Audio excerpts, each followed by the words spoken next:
So we're going to start with round 1, PitaEnigma versus Cloud on Cyber Forest.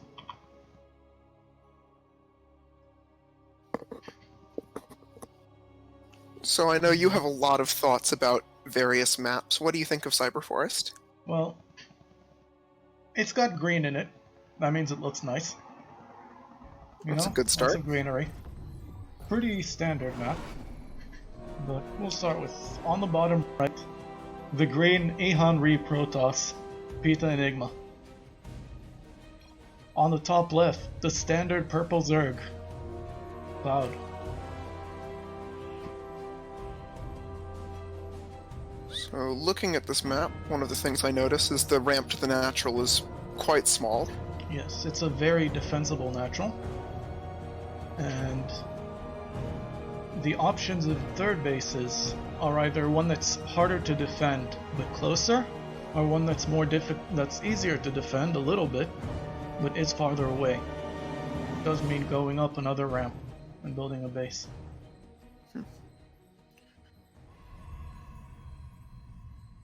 And yeah, We have several sets of rocks here in the center. yeah, including some blocking huge ramps. Cloud just arrived in chat,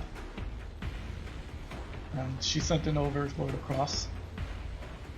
While Pita's going for a very basic Protoss build of gateway first, sends a probe down, probably to build a nexus.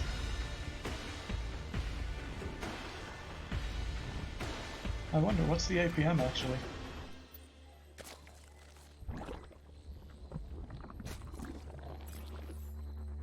Yeah, Zerg is at 10 times the APM of Protoss, which is how the game should be played, I think. Zerg was at 100 and Protoss was at 10. So, Yeah. as long as we know the game is balanced properly. So far, this looks fairly standard on both sides, I think. Yeah, not aggressive at all. No Zealot, no units from either one of them yet.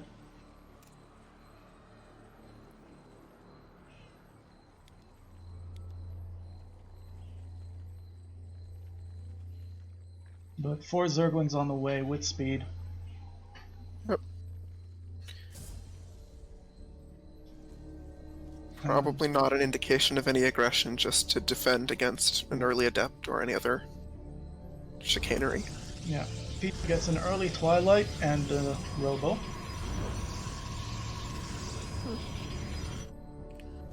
Which can be a sign for some aggression. But again, no units out yet, and Cloud is building her third because there's pretty much no units here. Zerglings are in Pita's natural. They beat up a probe a little, but don't kill it and run away. Kill one and leave before the adept can come out. This is what happens when you build no units. Yeah. You don't wall off, don't build units. Yeah. Probe's coming back to the natural, and the adept is out.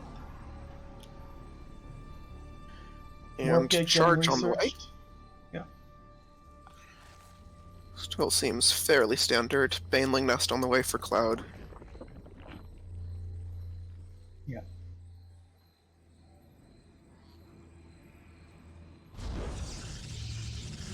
Complete wall off on Pita's side. That means no units can come in or out unless they fly. So how typical would you say that is as a strategy? Well, usually it's because the Protoss made a mistake in building the wall. That certainly seems plausible. Yeah. It is something that actually has happened to me in the past, quite a bit. But, yeah. The other alternative is that the Protoss just really wants a wall.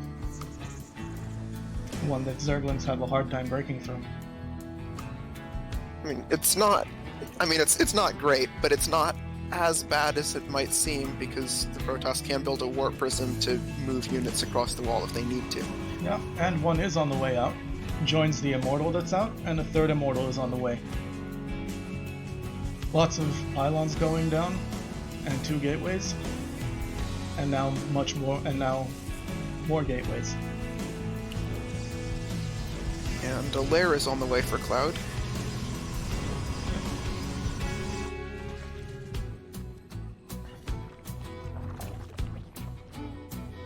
Third base getting all mineraled up. Overlord's making sure to be in different spots on the map to maybe catch whatever surprises the enemy's planning. That's generally a good idea.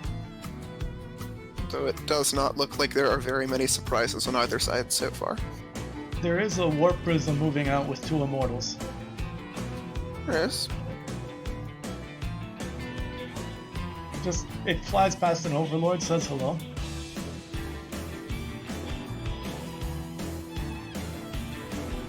Yeah, Roach speed is starting up. Armor, 2 more queens. And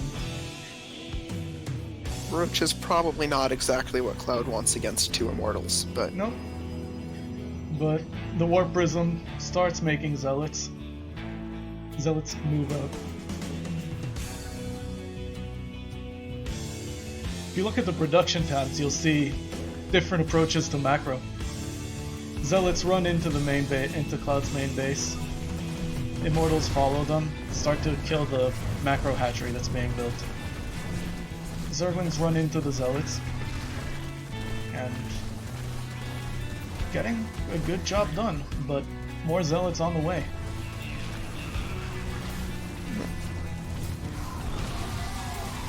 Good Baneling hits. Was a solid Baneling connection, yeah. Yeah. Zerglings get the Immortals, but the Immortals are running away, and do manage to whittle them down enough to not be a threat.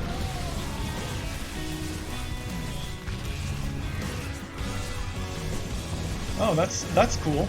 The targeting changes because when a Zergling turns into an egg, then it's not attacking anymore, so the Zealots change targets. Sweet. This looks like solid damage. Yeah, Several drones drone try kills. to run away, but they don't mineral walk, so they get stuck. And it looks like Cloud is going to lose the lair, so that's a lot of tech. Lair The Spire lost, is spawning already pool on the lost. way, but losing the lair and the spawning pool is going to make rebuilding tech rather difficult. Yeah. Zealots, some very good Baneling hits just landed, and the Zealots died. And the Warp Prism relocates. Immortals killing the Extractors. And drones once again stuck behind the Zealot.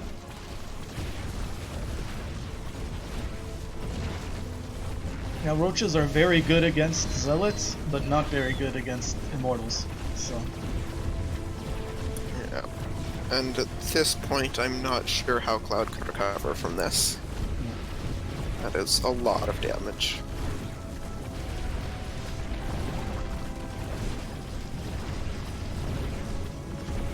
there are 2 Mutalisks on the way, and neither Zealots nor Immortals can shoot up. And Pita isn't binding gas, so theoretically they could maybe do a little bit of damage, but Mutalisks don't actually deal much damage. Especially when they're only 2.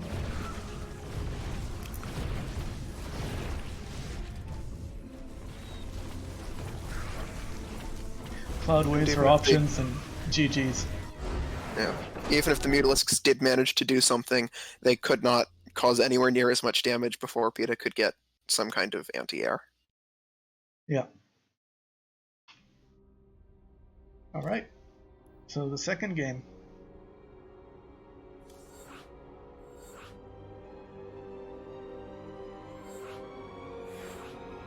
Yeah.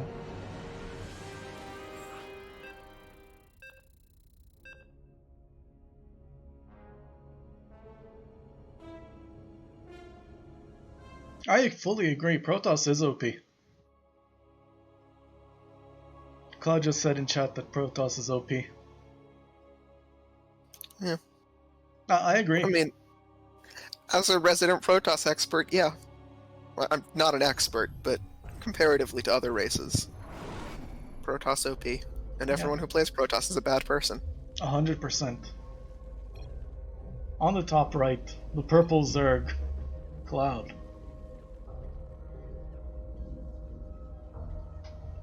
And on the bottom left, the green Protoss, PitaEnigma. So, Pillars of Gold. What is there interesting to say about this map? As far as I can tell, there's very little interesting about this map. It's a very standard map, built on a desert. Some nice spot to do aerial harass between bases and send flying units. Corner bases are on high ground and a little bit out of the way, so maybe you could hide something there. Yeah. There aren't really many players in the Iron Reach League that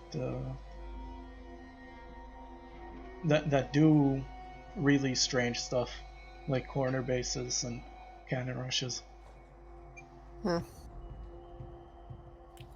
There was an attempt when I played against Bismarck, but it was an attempt. So, Pita steals a mineral. Very important, might change the game.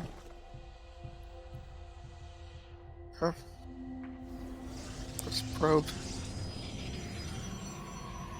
has snuck into the heart of the enemy's base, stolen their resources, and gotten away with it. Yeah. That is like an eighth of a second faster that the first base will mine out. Yeah. But StarCraft is all about the little advantages. Yep. And the other much larger advantages, but...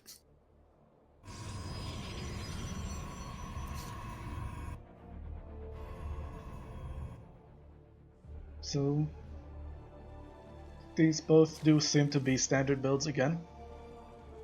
4 Zerglings and Zergling speed for Cloud, Cybercore for Pita. Yeah. No immediate warp gate, but very fast Stargate. And an Adept is on the way. So Stargate openings are one of those things that I sort of understand, but never really figure out how to execute.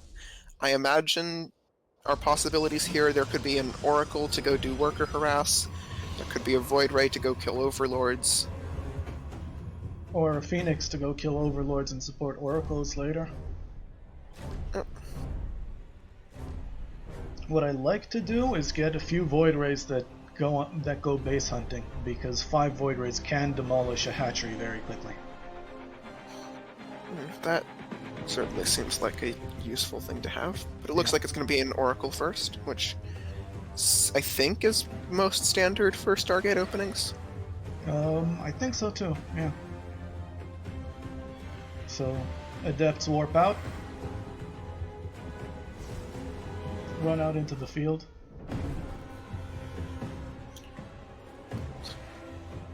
They warp out again. 2 Adepts would beat 4 Zerglings, but there are more Zerglings on the way. Yep, so. And 6 Zerglings come in. That's now 7. Now there's 6 again. 4. And the Adepts all die doing 0 damage. Except for killing a few Zerglings. Oh, no, 4 Void Rays do not win against 4 Queens.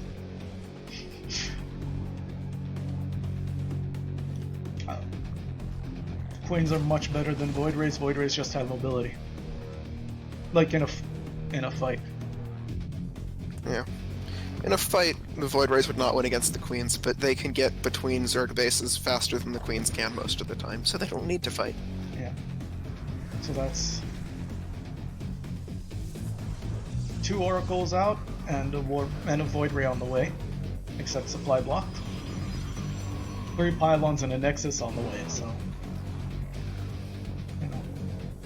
that's something a lot of players will do. Supply block. That's something a lot of players will do, get supply blocked and then future-proof it. Yep. So Void Rays go to this empty base, sort of stand there. The drone comes out, they laser it,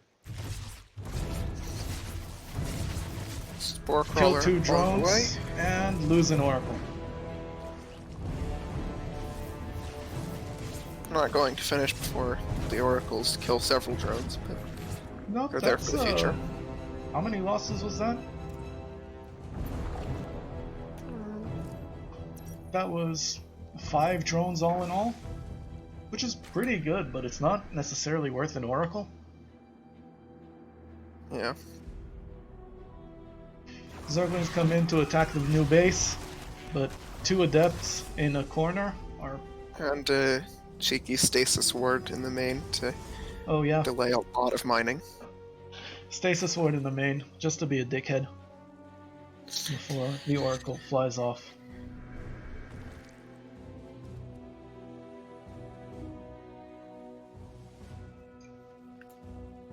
Now it does stop, and that's the advantage, to hope your opponent didn't really notice when it stopped, and then they lose more mining time. Oracle nearly dies flying away.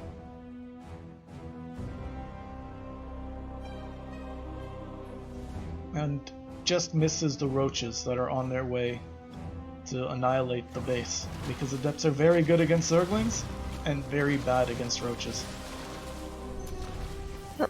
Oracle sees the adepts and the roaches and starts to laser them down. And technically it does deal damage. Practically it doesn't deal much. It ran out of energy before it managed to kill a second roach, so... Yeah. Now, the Void Ray is going to do a lot better here, but... Yeah.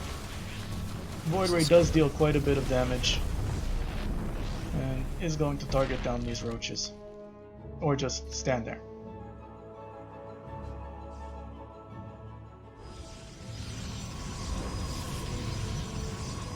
Stargate finishes, more gateways on the way. Yeah, this Void Ray finally finds those 2 very well hidden roaches. Yeah. And lasers them down. Pita's got a huge bank, and really importantly, was that a drone? Why was there a drone over here? I have no idea.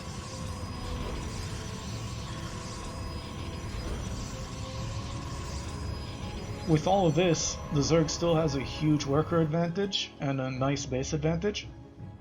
Not a huge worker advantage, but a pretty decent one.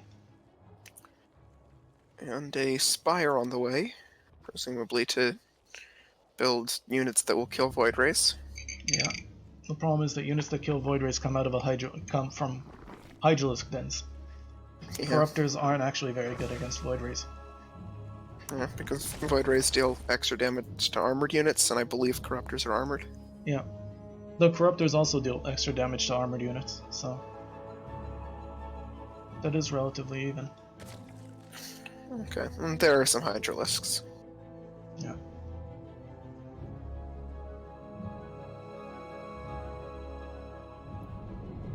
So, Void Rays coming out, and another Stargate and Fleet Beacon are on the way. Charge is also on the way to complement the... actually, the new Warpin of Zealots, but until that moment there weren't many Zealots out. So what is this Fleet Beacon going to be for? It could be Void Ray speed, it could be carriers, it could be Tempests. And it I could be a heard Mothership. someone did Tempests in one of the ISL games. That probably wasn't a great strategy, but they did it. Depends against what. I mean, if you're a Protoss and your opponent is going into battle cruisers or carriers or broodlords, then Tempests are very good. Or if they're tanking, sieging up, because Tempests have really long range.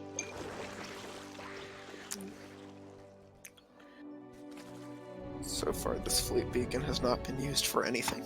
But No, there is a carrier on the way. there's a carrier on the way. Yeah. Yeah.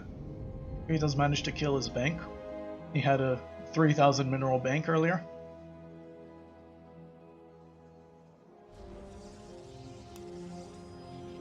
Starting his 4th base, Cloud already has a 4th.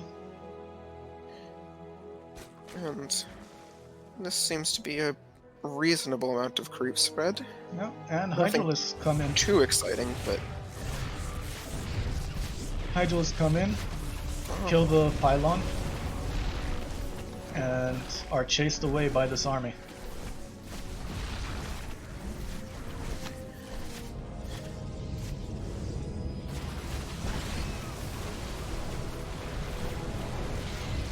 Oracle nearly dies, but doesn't. Stays on 3 health.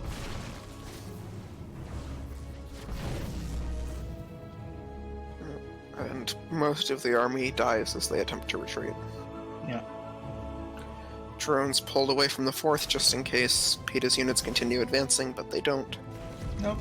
The army heads back, and a Void Ray is sacrificed to the Hydralisk gods.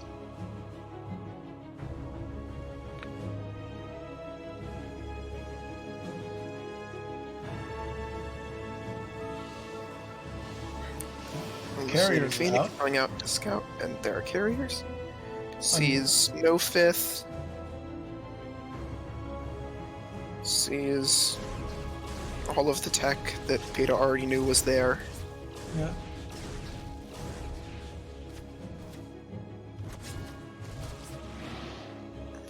And dies to Hydralisks.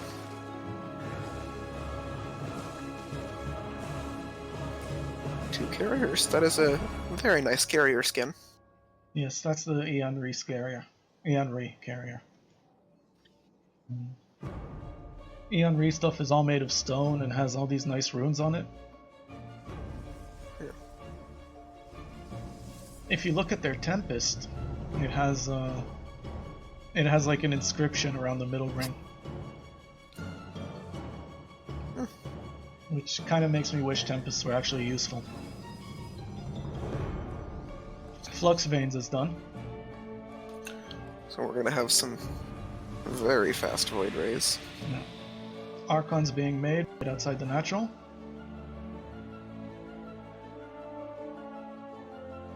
Because they would be too large to fit through the wall if they were made inside. Yeah, Hydralisk Corruptor army heading in. This is not a very well protected base. The carriers come in, and this mixed army comes in. Archons and Zealots seem quite good against Hydralisks. Yeah. Plus Void Rays, a few Stalkers, a Sentry, and they destroy the rocks.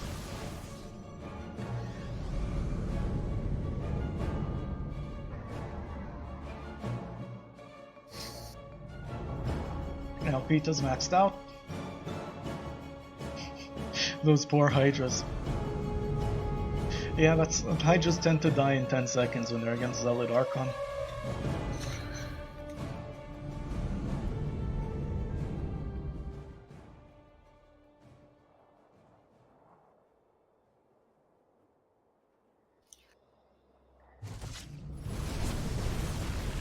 Queen sees this army and decides to stop them all herself, which doesn't exactly work. She put in a good effort, though. Yeah. Zealots all get surrounded, and Corruptors fight the Interceptors while Void Rays and Carriers kill them. Cloud's army just melts. Yeah. What do the upgrades look like? They're reasonably balanced on both sides. Very few flyer upgrades for Cloud, but Yeah. And no armor upgrades for Pita. Which might be part of why the carrier just died. Or also the fact that Corruptors are very good against carriers. Zergling Hydralisk is not an army composition that survives long against Zealot Archon. No. And the GG goes down.